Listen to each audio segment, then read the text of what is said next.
雍正即位的时候，手握重兵的老十四为何按兵不动呢？很多人都看过电视剧《雍正王朝》，康熙在驾崩之后，隆科多宣读遗诏，四阿哥胤禛在畅春园继位，即为雍正皇帝。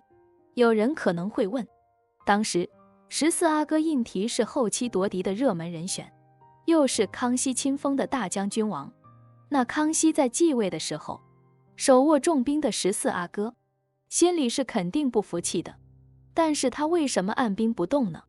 其实胤禔虽然掌握几十万大军，但是他却无力反抗。为什么这么说呢？第一，雍正登基是名正言顺的，而胤禔造反则师出无名。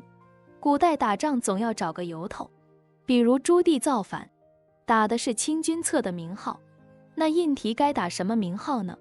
毕竟雍正继位是由张廷玉、隆科多等大臣见证的，皇子阿哥都是磕过头的，造反风险就太大了，罪名也太大了，胤禔是承受不了历史的唾骂的。就算造反成功了，那胤禔以什么名分示人呢？大臣们之间见面会不尴尬吗？再者说，雍正继位之时，胤禔远在西北，以前的消息闭塞，等他知道消息准备造反的时候，黄花菜都凉了。第二，胤禔只是朝廷将领，而不是军阀，将领的兵是朝廷的，而军阀的兵是自己的。将领不听话，朝廷一句话就可以将其罢免，而军阀可以对朝廷的命令爱听不听，甚至公然造反。而想成为军阀，必须要有独立的人事权和财政权。很显然，西北军高层的人事权不在老十四手里，他手下的将领基本上都是朝廷的人。如果老十四要造反，朝廷手下又有多少人会听他的命令呢？说不定他手下的人会砍下他的头来，向朝廷邀功升官发财呢。老十四只是朝廷将领，命脉都掌握在朝廷手中，造反只能让自己掉脑袋，身败名裂，所以他只能是乖乖听命。第三，老十四粮草不济，被年羹尧掐住了喉咙。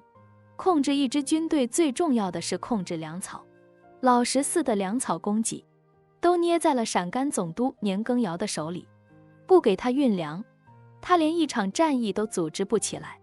当时年羹尧还把给胤禔的粮草供应由按月给改为按日给。如果老十四执迷不悟的要造反，年羹尧只要控制住了他的粮草，过不了几天，士兵就会哗变。而且清朝的兵制是给薪制，就是当兵的是领工资的。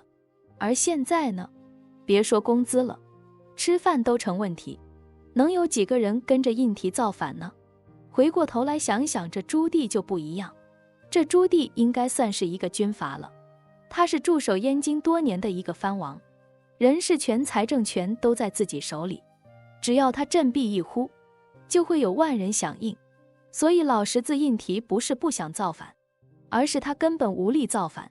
欢迎关注我的频道，这样就不会错过更多精彩内容。